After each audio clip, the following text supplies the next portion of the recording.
Bukannya kita berkonsultasi dengan akal kita. Nah, ketika akal yang kita tanyakan sebagai konsultan, ketahuilah bahwa akal kita hanya memberikan advokasi pembenaran. Dan tidak mungkin akal kita mengakui kesalahan dan kelemahan kita. Ya, jadi yang mampu memberikan penjelasan, memberikan bimbingan kepada kebenaran dengan secara jujur adalah hati kita.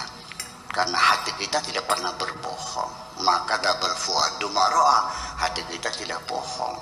Jadi supaya kita itu cerdas, ya disebut dengan itu hati kecil ya, yang sering-sering kita berkonsultasi bukan dengan logika tapi dengan hati kita dalam perenungan, dalam tafakur, ya. Makanya beberapa agama di dunia semua itu juga punya ajaran-ajaran pertapat semacam itu, semua ada. Berkholwat menyendiri dalam kamar, ya, berdialog sendiri dan semacam itu. Sebab nanti pada akhirnya suatu ketika bukan hanya apa yang kita tanyakan mana yang baik, kadang-kadang di luar pertanyaan kita itu juga dengan kejernihan hati kita mendapatkan intuisi yang luar biasa. Bukan hanya baik dan buruk, tapi kita diberi arahan untuk melakukan hal-hal yang hebat. Apakah dalam bentuk sastra, apakah di bidang politik, apakah ekonomi, gagasan-gagasan besar itu berbentuk intuisi.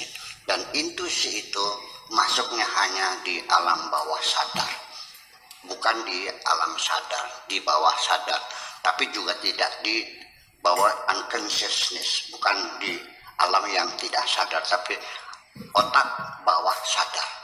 Masuknya di situ, karena kerja otak bawah sadar kita itu wilayah kerjanya lebih luas daripada otak sadar kita.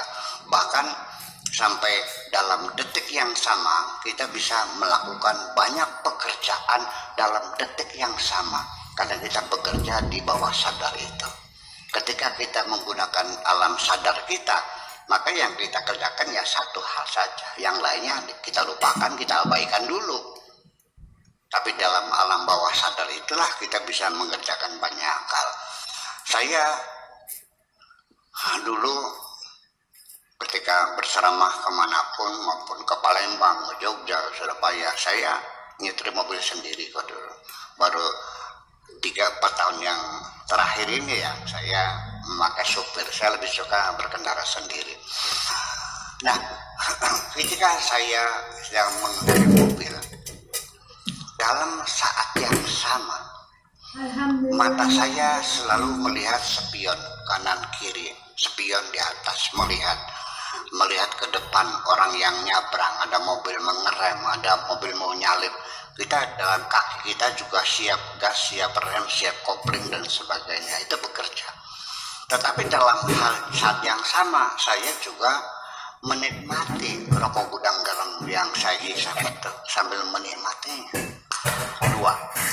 Yang ketiga, saya juga menyetel lagunya Celine Dion, The Power of Love, The Power of Love. Saya menikmati lagu-lagu Celine Dion.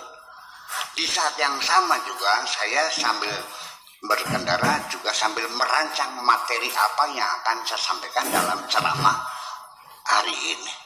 Bayangkan, itu bisa, itu karena ada di bawah sadar itu.